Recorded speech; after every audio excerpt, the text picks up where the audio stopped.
बच्चों, I am Rashmi your maths teacher. I hope आपका revision बहुत अच्छे से चल रहा है। डिफरेंट डिफरेंट क्वेश्चन आपको देने की कोशिश कर रहे हैं ताकि हर तरह के क्वेश्चन आप करके जाओ और एग्जाम में आपको कोई दिक्कत ना हो। हर क्वेश्चन आपने सॉल्व किया होगा तो कहीं पे कोई इशू नहीं होगा कि यार ये क्वेश्चन मैंने कभी नहीं सॉल्व किया तो मुझसे नहीं होगा। तो नेक्स्ट सेट हम देखते हैं रिविजन पार्ट 2 में। तो रिविजन पार्ट 2 में क्वेश्चन नंबर 21 से लेकर के 40 तक हम यहाँ पर सॉल्व करेंगे। अब fire engine standing near a building, तो ये दिख रहा है आपको फायर इंजन, ये एक बिल्डिंग के पास में खड़ा हुआ है। Extended its ladder to a length of 10 metre to reach certain window in the building. तो इसने अपनी लैडर कहां तक बढ़ा सकता है? ये 10 मीटर तक बढ़ा सकता है। तो इस तरह के क्वेश्चन में आपको फिगर बनाने में दिक्कत आती है, बट ये देखो फिगर आपका यहाँ पे बना हुआ है। Certain window in the building, what is the height of the window from the ground. ये जो यहाँ पे विंडो है इसकी ग्राउंड से कितनी यहाँ पर हाइट है ये हमें बतानी है। तो एक फेयर फिगर बना लेते हैं। ये आपकी यहाँ से यहाँ तक ये एक फायर इंजन खड़ा हुआ है। यहां से इसने अपनी लैडर डाली है इस विंडो तक, जो कि विंडो यहां से वर्टिकल हाइट पे है।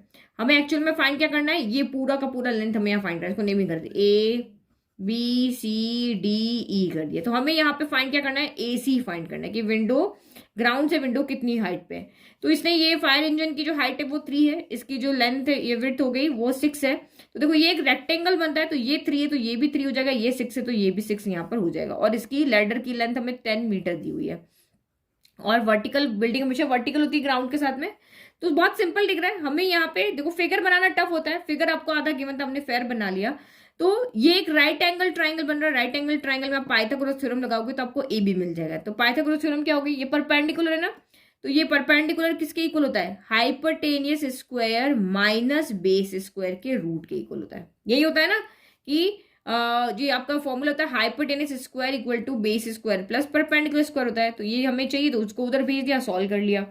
10 स्क्वायर कितना हो गया? तो ये 100 हो गया। 6 स्क्वायर कितना हो गया? 36 हो गया। 100 माइनस 36 64 हो गया, यानी कि ये 8 आ गया।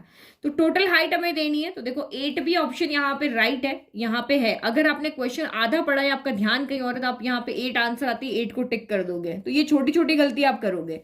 लेकिन इसने हमें पूछा है कि विंडो की हाइट ग्राउंड से कितनी है, तो इन दोनों को आपको क्या करना पड़ेगा? ऐड करना पड़ेगा। ये हाइट भी तो ऐड करोगे, तो ये वाली हाइट भी तो ऐड करेंगे। तो 8 प्लस 3 यानी कि 11 आपका यहाँ पर आंसर होगा।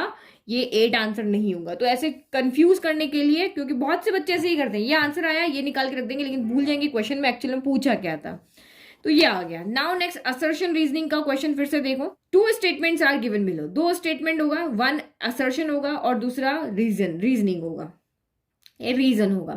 केयरफुली ये तो सारा कुछ समझने वाला पार्ट है। अब असर्शन क्या है कि 9x plus 12y minus 7 equal to 0, 6x plus 8y minus 14 equal to 0 form a consistent pair of linear equation. ये दोनों जो इक्वेशन है ये consistent pair of linear equation है। तो कंसिस्टेंट का मतलब क्या होता है? मतलब हमें सॉल्यूशन मिल जाता है। जिन इक्वेशन का सॉल्यूशन हमें मिलता है वो कंसिस्टेंट होती है। सॉल्यूशन कब मिलता है? जब वो एक दूसरे को इंटरसेक्ट करें या फिर वो कोइंसाइड हो जाए। तो इंटरसेक्ट कब करती है? जब a1 upon a2 is not equal to क्या होता है? b1 अपॉन b2 होता है। तो यहां पर हमें सॉल्यूशन मिलता है कंसिस्टेंट। ये इसको जब सॉल्यूशन मिलता है तो कंसिस्टेंट हो गया। फिर सेकंड होता है जब लाइन एक दूसरे पर कॉन्साइड कर जाती है, एक दूसरे पर ओवरलैप कर जाती है।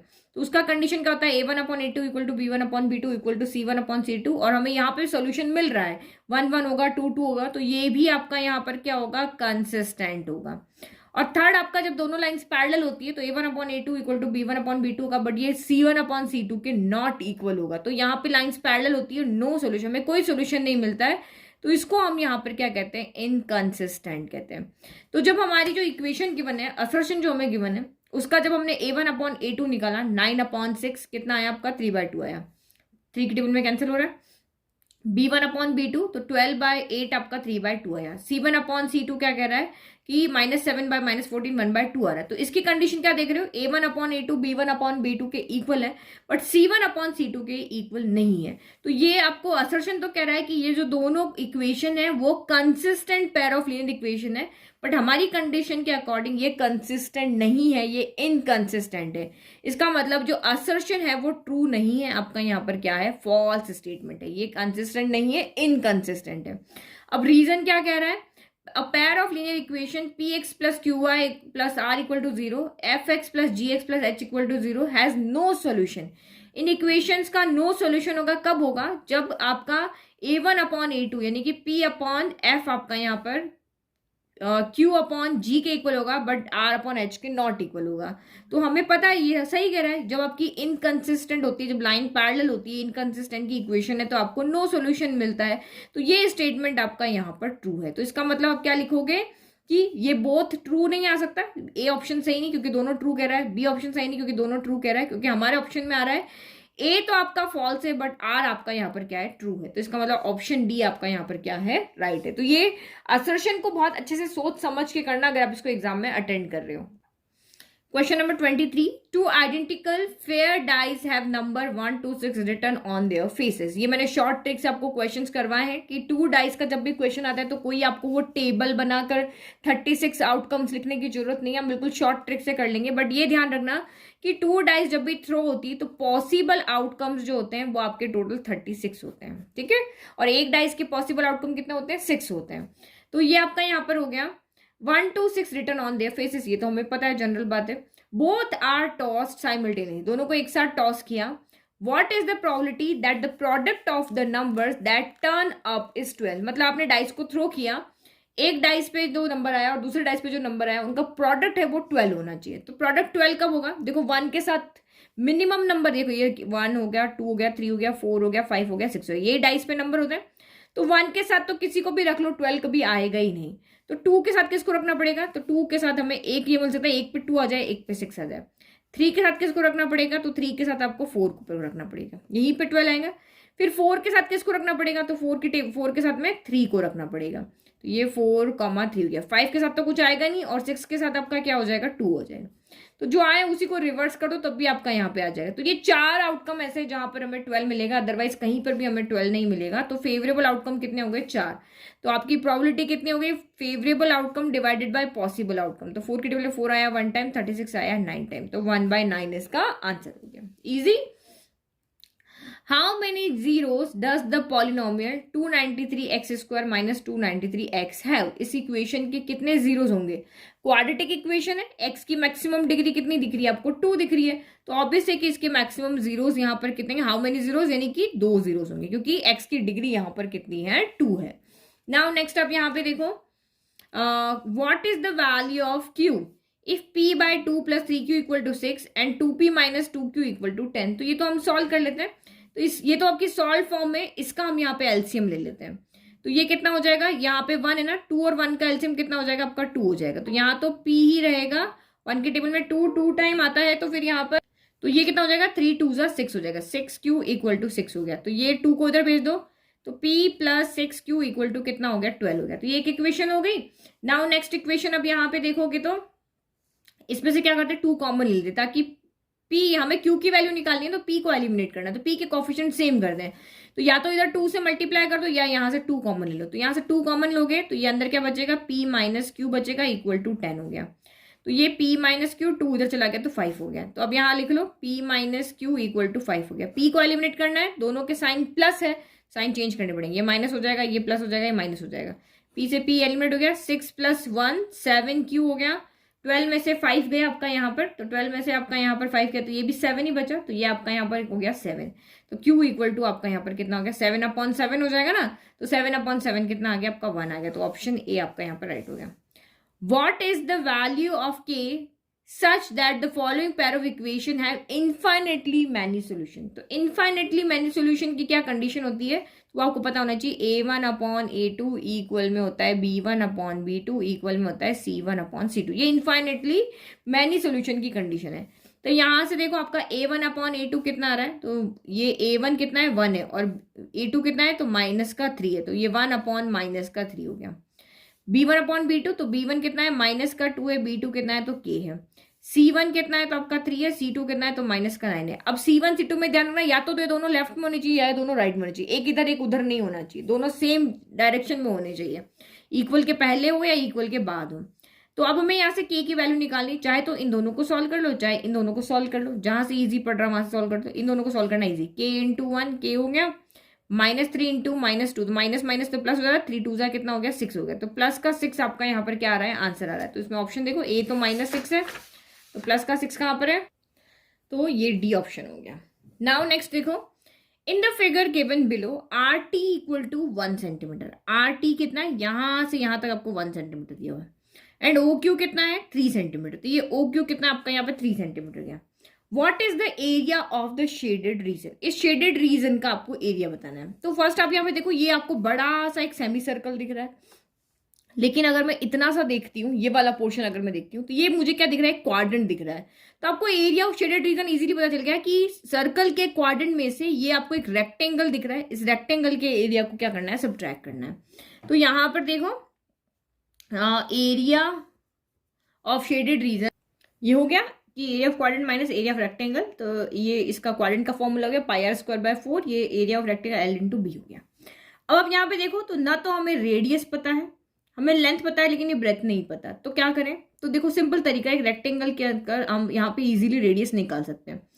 ओ से लेके टी ये भी रेडियस है, ओ से लेके पी ये भी रेडियस है, और अगर मैं ओ को एस से यहाँ पे ज्वाइन कर देती हूँ, तो ये एक रेक्टेंगल का तो क्या हो गया, एक डायगोनल हो गया, और इस सर्कल का क्या होगा, रेडियस होगा। तो ये भी रेडियस है, ये भी रेडियस है, ये भी रेडियस, तो यहां से देखो हम इजीली निकाल सकते हैं। ये करने का तरीका रीजन था, ये एक राइट एंगल ट्राइंगल है, right angle triangle Pythagoras theorem लगा सकते हैं।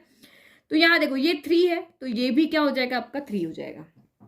अब आप कहोगे लिखा तो कहीं नहीं रेक्टेंगल पर दिख तो रहा है ना, तो कहीं कहीं पे बना फिगर समझना पड़ता है। और ओ आर हमारे पास जो यहाँ पे बेस है, तो इसको मैं यहाँ पे क्या कर लेती हूँ, एक्स ले लेती हूँ। ओ आर को मैंने यहाँ पे क्या ले लिया, एक्स, ओ से आर मैंने एक्स ले लिया। तो यहाँ पे देखो O T equal to O S equal to O P, ये सारी यहाँ पर क्या है, रेडियस है। तो अगर ये x और यहां से यहां तक 1 है, तो ये भी आपका यहाँ पर क्या हो गया, x प्लस 1 हो गया। तो ये x प्लस 1 हो गया, ये x हो गया, ये आपका 3 हो गया, और एक ही वेरिएबल रहा, और ये एंगल आपका कितना है, 90 डिग्री है। तो ये एक राइट एंगल ट्राइंगल बन गया। तो राइट एंगल ट्राइंगल को इसको हम सॉल्व कर लेते हैं।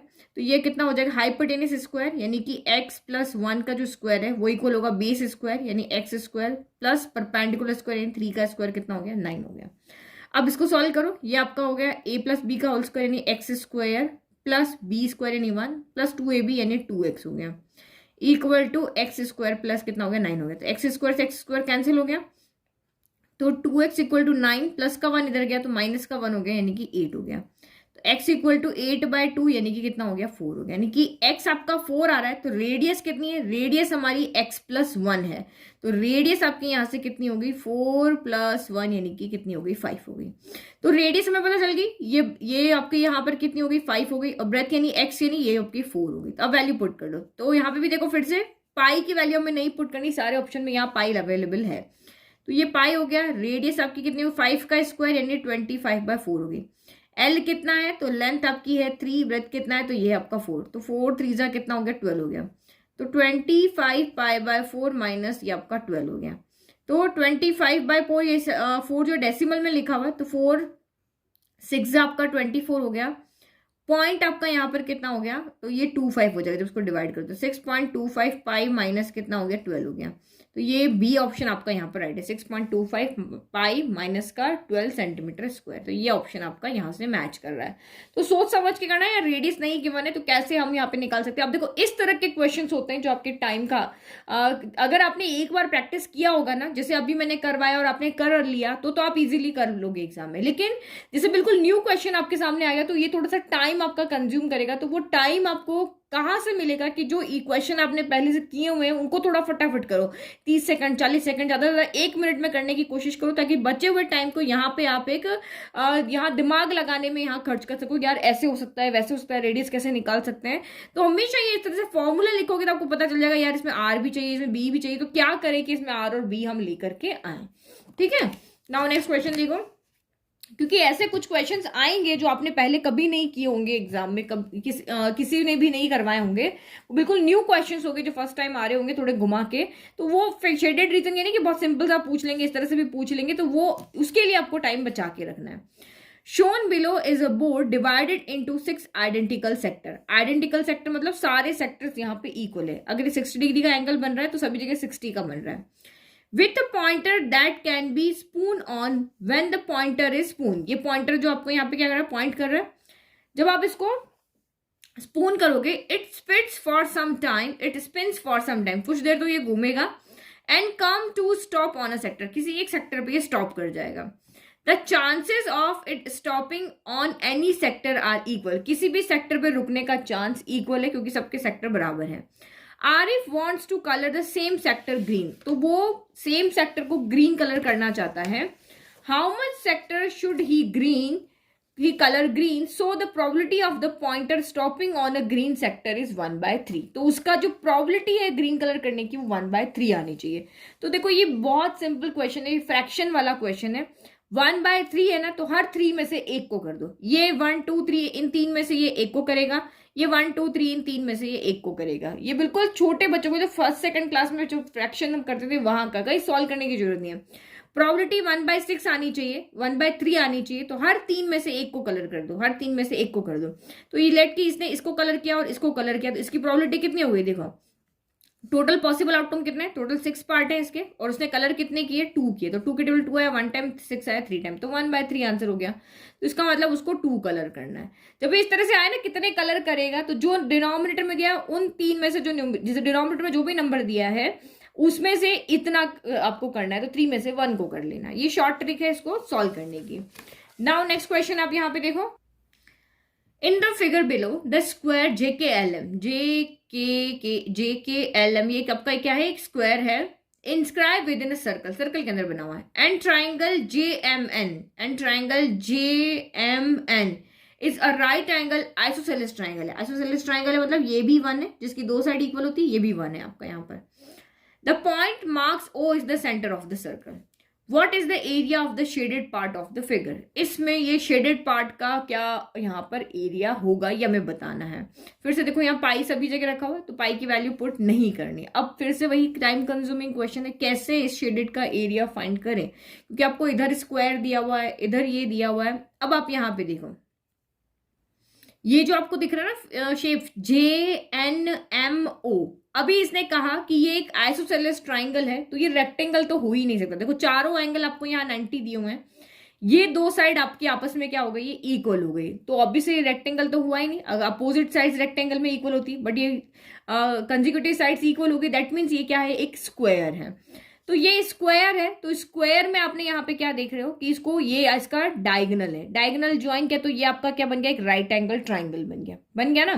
तो या तो इस तरह से करो कि राइट एंगल ट्राइंगल में से ये सेगमेंट निकाल लो, ये 90 डिग्री का एंगल है, ओनली सेगमेंट का एरिया यहाँ से निकाल के इस क्वाड्रेंट में से आप सब्ट्रैक्ट करो. इस तरह से आप यहाँ पे कर सकते हो, क्योंकि ये सेक्टर तो नहीं, सेक्टर तो पूरा होगा आपका. यहाँ पर ये देखो ना आपका ये बन रहा है ना आपका सेगमेंट. अगर मैं इस वाले पोर्शन को देखती हूँ, ये वाले को, ये पूरा एक सर्कल बन रहा है और ये आपका 90 डिग्री एंगल है. ये पूरा का पूरा आपका क्या बन रहा है, एक सेक्टर नहीं बन रहा है. ये देखो ये पूरा का पूरा आपका सेक्टर है. इसमें से ये सिर्फ इधर वाले ट्राइंगल में देखे तो ये इसका सेगमेंट नहीं हुआ, तो सेगमेंट का तो फॉर्मूला आता है. या तो इस तरीके से कर सकते हो, या फिर एक सिंपल तरीका, ये पूरे स्क्वायर में से, ये पूरा जो स्क्वायर है इसमें से इस सेक्टर के एरिया को क्या कर दो, सब्ट्रैक्ट कर दो. ये तरीका ज्यादा सही है. तो हम यहाँ पे क्या करेंगे, इस स्क्वायर के एरिया में से सेक्टर के एरिया को सब्ट्रैक्ट करेंगे. ठीक है, लिख दिया कि एरिया ऑफ स्क्वायर एल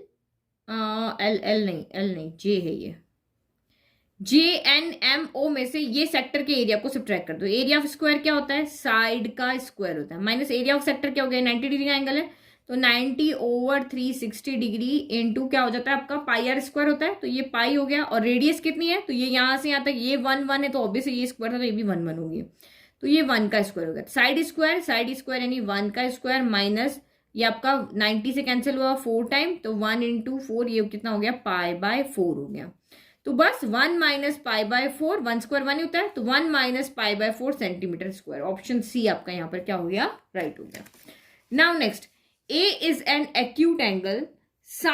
ये अल्फा जो है वो आपका एक एक्यूट एंगल है. आपको कह रहा है कि ये sine alpha plus cos alpha है ना, तो इसमें अल्फा क्या है, एक एक्यूट एंगल है. तो आपको बताना है sine alpha plus cos alpha. अगर अल्फा एक एक्यूट एंगल है तो sine alpha plus cos alpha क्या होगा, इसकी वैल्यू क्या होगी, ग्रेटर देन 1 होगी, लेस देन 1 होगी, इक्वल टू 1 होगी, या आप यहाँ पे कुछ we can not say any of these as it depend on the value of alpha. हम ऐसा कुछ नहीं कह सकते क्योंकि ये अल्फा पे डिपेंड करता है.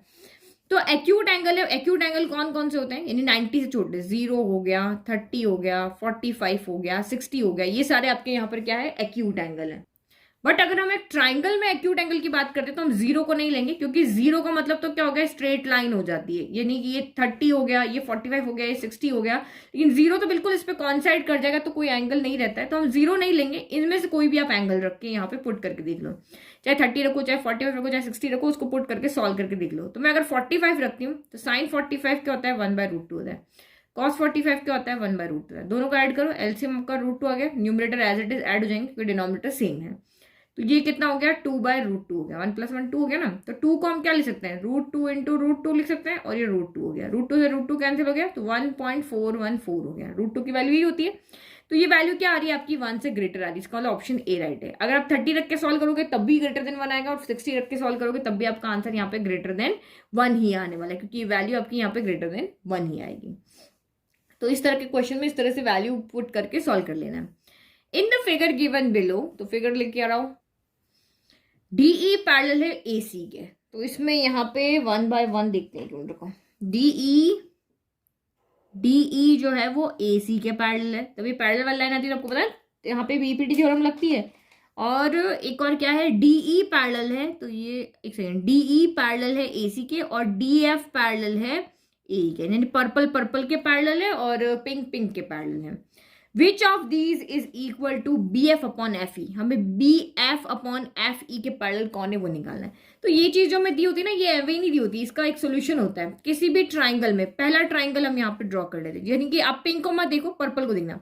ये एक ट्राइंगल है जिसमें डीई पैरेलल है एसी के, डीई पैरेलल एसी है, तो बीपीटी थ्योरम से आपका क्या हो जाएगा कि AD/DB इक्वल टू CE/ क्या हो जाएगा, EB हो जाएगा। ठीक है, यही हो जाएगा। तो आप ये फर्स्ट वाला अगर यहाँ पे लिखते हैं कि अगर मेरा डीई पैरेलल है यहाँ पर एसी के, तो मेरा यहाँ पर क्या हो जाएगा, इस तरह से लिखो या कैसे भी लिखो, जो ट्राइंगल का रेशियो ऊपर आएगा ना वही आएगा। तो BD/ क्या हो जाएगा, D है। बी से स्टार्ट किया तो यहाँ पर भी बी से ई, पर्पल से पर्पल देना, बी से ई, BE/ क्या हो जाएगा, ये आपका EC हो जाएगा। ये हमने यहाँ पे लिख दिया। ठीक है, फिर नेक्स्ट आप यहाँ पे देखो, सेकंड है, ये फर्स्ट हो गया। नाउ सेकंड है आपका DF जब पैरेलल है AE के, DF जब पैरेलल है AE के, तो DF कौन है, पिंक वाला, तो BD आपका पिंक से पिंक DA इक्वल टू, अब यहां देखो अगेन यहाँ पे BF क्या हो जाएगा, या F से लेकर के E तक, देखो यहां से यहां तक और यहां से यहां तक, इसमें यहां से यहां तक और यहां से यहां तक, F तक खत्म कर दिया, BF हो गया, अब FE हो जाएगा। तो देखो दोनों के लेफ्ट इक्वल है, तो राइट भी आपस में क्या होंगे, इक्वल होंगे। तो हमें पूछा BF/FE किसके इक्वल होगा, तो BF/FE BE/EC के इक्वल होगा, क्योंकि लेफ्ट इक्वल तो राइट भी इक्वल होंगे। तो BE/EC कहाँ है, ऑप्शन नंबर बी में है। तो इस तरह से देख करके और आपको लिख देना है। ठीक है, तो इसी तरह के सिंपल क्वेश्चन आने वाले हैं, बस कंसेप्ट क्लियर है तो आप इजीली इनको कर पाओगे। X axis divides the line joining, एक लाइन हमने यहाँ बना दी, इसके एक कोऑर्डिनेट है 2, -3 और एक कोऑर्डिनेट है 5, 6 है। और एक्स एक्सिस जो है, ये एक्स एक्सिस तो जा रही है और उसको 2 पार्ट में डिवाइड कर रही है। तो मैं मान लेती हूँ कि K:1 रेशियो में डिवाइड कर रही है। तो ये एक्स एक्सिस है, और एक्स एक्सिस पे हमें पता है एक्स कोऑर्डिनेट तो होता है, वाई कोऑर्डिनेट क्या होता है, 0 होता है। तो आपको ये रेशियो बताना है, मतलब के की वैल्यू यहाँ पर क्या करनी है, फाइंड करनी है। तो हम यहाँ पे क्या कर रहे हैं, ये इस रेशियो में डिवाइड करें, इस पॉइंट के कोऑर्डिनेट लेकर के आते हैं। हमें पता है कि एक्स एक्सिस डिवाइड करें, ये कोऑर्डिनेट होंगे, बट हमारे कोऑर्डिनेट क्या होंगे, सेक्शन फॉर्मूला आएंगे। तो सेक्शन फॉर्मूला नहीं आते कोई बात नहीं, इधर का इधर से करना है, इधर का इधर से करना है, डिवाइड बाय K+1 करना है। तो ये हो गया 5K 2 × 1, तो +2 डिवाइडेड बाय K+1 हो गया। फिर नेक्स्ट हो गया 6K -3 × 1, तो ये -3 क्या हो गया, K+1 हो गया। अब ये पॉइंट और ये पॉइंट क्या है, सेम है, ये x के ये इक्वल है, और ये जो है वो 0 के इक्वल है। हमें k की वैल्यू चाहिए, क्योंकि x एक्सेस इसको डिवाइड करिए, y कोऑर्डिनेट हमेशा क्या होगा, 0 होगा। तो ये हो गया 6K -3/K+1 इक्वल टू 0 हो गया। तो डिनोमिनेटर से जाके मल्टीप्लाई हो जाएगा, तो 6K -3 इक्वल टू 0 हो गया। तो ये 6K इक्वल में 3 हो गया, तो K इक्वल टू कितना हो गया, 3/6 हो गया। तो 1 कितना हो गया, 2 हो गया। तो 1:2 आएगा। ठीक है, समझ में आएगा, 2:1 मत टिक कर देना, K की वैल्यू 1/2 आ रही, तो 1:2 आएगा। A number of the form 8 power n, where n is natural number greater than 1, n हमेशा यहाँ पे क्या है, greater than 1 है, cannot be divisible by। तो आपको कह रहा है कि ये जो 8 पावर n है, इनमें से वो किससे डिवाइड, कंप्लीट डिवाइड नहीं होगा। तो देखो 8 के फैक्टर क्या होते हैं, 2 × 2 × 2 हो गया और ये n हो गया। तो 8 के फैक्टर में सिर्फ 2 ही आना। अब n की जगह 1 रखोगे तो ये हो जाएगा, n की जगह 2 रखोगे तो ये 2 टाइम हो जाएंगे, n की जगह 3 रखोगे तो मतलब इसमें सिर्फ 2 ही आने वाला है और कुछ नहीं आने वाला है। तो आप यहाँ पे देखो सिर्फ 2 आपका यहाँ पर आने वाला है, तो देखो ये आपका यहाँ पर क्या हो गया, 1 हो गया। तो वैसे तो इसने बोला, तो क्या करें हम ऑप्शन 1 बाय 1 चेक करते हैं, क्या ये 1 से डिविजिबल होगा, तो 1 से तो होगा ही। अगर आप n की जगह पे यहाँ पे 1 भी रख लेते हो, चलो इसने बोला नंबर नेचुरल नंबर है ग्रेटर देन 1 है, n की जगह आप यहाँ पे 2 रख देते हो तो 8 पावर 2 कितना हो गया, 64 हो गया। तो 1 से तो वो डिविजिबल होगा, तो इसका मतलब ये स्टेटमेंट आपका राइट है। फिर 40, तो यहाँ देखो 40 से ये कभी भी डिवाइड कंप्लीटली डिवाइड नहीं होगा। डिविजिबल बाय का मतलब कंप्लीटली डिवाइड क्यों नहीं होगा, एन की जगह पे आप ऐसी कोई भी वैल्यू रख दो, इसके यहाँ पर जो लास्ट यूनिट टर्म होगी वहां पे कभी भी 0 नहीं आएगा। 0 क्यों नहीं आएगा, क्योंकि 0 आने के लिए उसके फैक्टर में 2 होना जरूरी है और 5 होना जरूरी है। तो 2 तो हमें मिल रहा है बट 5 तो कभी नहीं आएगा ना। आप पावर में यहाँ पे कोई भी वैल्यू रख दो, ये हमेशा 2 ही चलेगा, 5 तो इसमें कभी आएगा ही नहीं। तो ये 40 से कभी भी डिवाइड नहीं करेगा। यहाँ पे मैं n की जगह 2 रखती हूँ तो 64 आ रहा है, तो 64 से भी ये डिवाइड करेगा। 2 पावर यहाँ 2 है ना, n की जगह कुछ भी रखो, इस n की जगह में कुछ भी रखो, ये हमेशा 2 की पावर में ही चलेगा। तो 2 की पावर में तो 2 की पावर वालों को तो कंप्लीट डिवाइड करेगा, तो ये भी करेगा। तो इसका मतलब 40 इसका ऑप्शन है कि ये 40 से कभी भी डिवाइड नहीं होगा। आप फैक्टर बना के देख लेना, और ये क्वेश्चन हमेशा 2, 4, 6, 8 इसी फॉर्म में आएगा, जिसमें कभी भी 5 फैक्टर की फॉर्म में नहीं आता है। Now the fraction 7/q has a terminating decimal expansion. ये कह रहा है कि ये जो 7/q है ना, इसका टर्मिनेटिंग डेसिमल एक्सपांशन है। तो हमें पता है टर्मिनेटिंग डेसिमल एक्सपांशन कब होता है कि न्यूमरेटर चाहे कुछ भी हो, डिनोमिनेटर आपका 2 power m into 5 power n की फॉर्म में होना चाहिए। ठीक है, चाहे 2 हो चाहे 5 हो या दोनों हो, तब वो टर्मिनेटिंग होता है। तो कह रहा है which of these can not be q, इसमें से कौन है जो q नहीं हो सकता है। तो अगर हम यहाँ पे देखते हैं तो 8 क्या होता है, 2 पावर 3 इंटू 2 हो गया, ये 2 पावर 3 होता है, यानी कि इसको जब ऐड करें बेस से मतलब पावर ऐड हो जाती है 2 पावर 4, तो नीचे 2 पावर ओनली 2 आ रहा है, तो ये भी डिविजिबल होगा। फिर 8 इंटू 3, तो यहाँ पे डिवाइड में क्या आ गया आपका 3 आ गया। तो हमें पता है नीचे डिनोमिनेटर में या तो 2 होना चाहिए या 5 होना चाहिए, दोनों होने चाहिए, बट यहाँ पे 3 आ गया, तो इसका मतलब इससे ये डिविजिबल नहीं होगा। 8 इंटू 4, तो ये सारे 2 पावर 3 है, ये 2 पावर 2 यानी कि 2 पावर 5 हो गया, तो ये ओनली 2 आ रहा है तब भी डिवाइड है। यहाँ पे क्या है 2 पावर 3 है और 5 है, तो 2 और 5 होगा तब तो डिवाइड होगा ही। तो ये सही, ये कंडीशन को फुलफिल कर रहा है, इसमें ओनली 2 है। ये फुलफिल कर रहा है, इसमें ओनली 2 है। ये फुलफिल कर रहा है, इसमें 2 और 5, 2 एंड 5 है, बट यहाँ पे 2 तो है, बट ये 3 है और ये 3 7 से कैंसिल भी नहीं होता। तो इसका मतलब ये वाला जो आपका यहाँ पर है क्यू नहीं हो सकता है, क्योंकि क्यू जो है वो हमारा टर्मिनेटिंग डेसिमल एक्सपांशन है।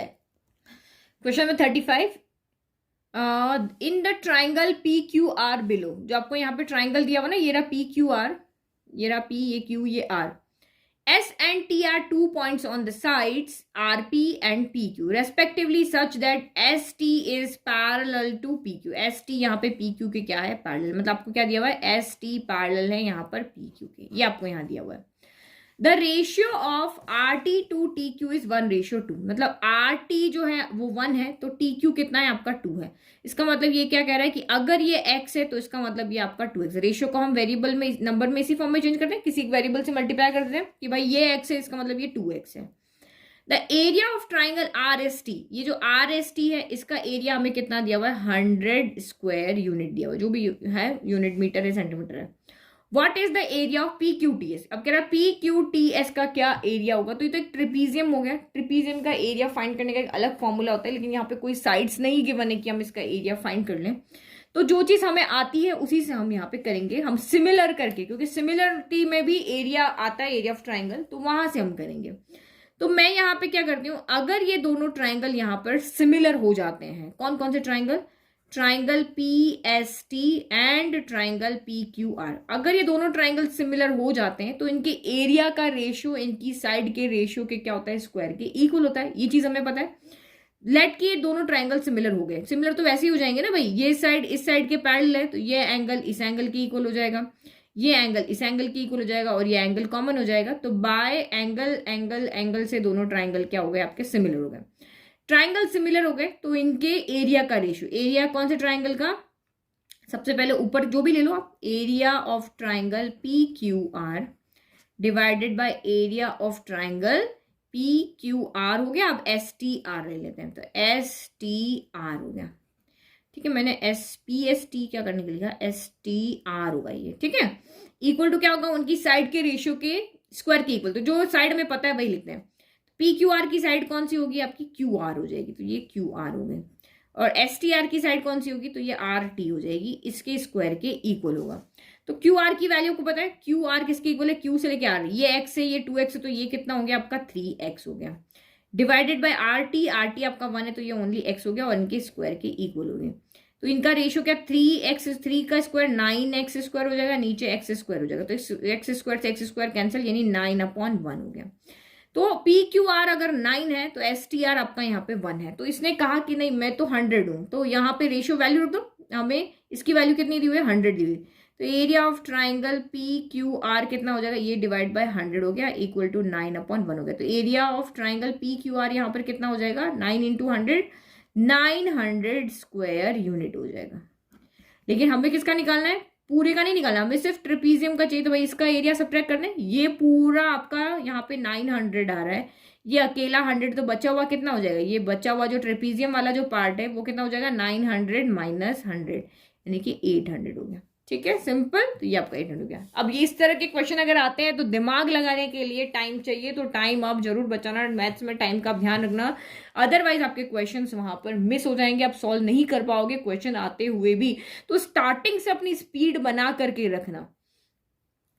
In the following figure as T parallel Q R, same ऊपर जैसा एस टी पैरेलल है क्यू आर के, ठीक है। P Q and S divide करा पी क्यू को इन द रेशियो 4:5 है, ठीक है। तो ये हमने यहाँ पर 4 ले लिया, 4:5 है, तो ये 4:5 कर दिया। एस टी जो है वो आपकी यहाँ पर 1.6 सेंटीमीटर है।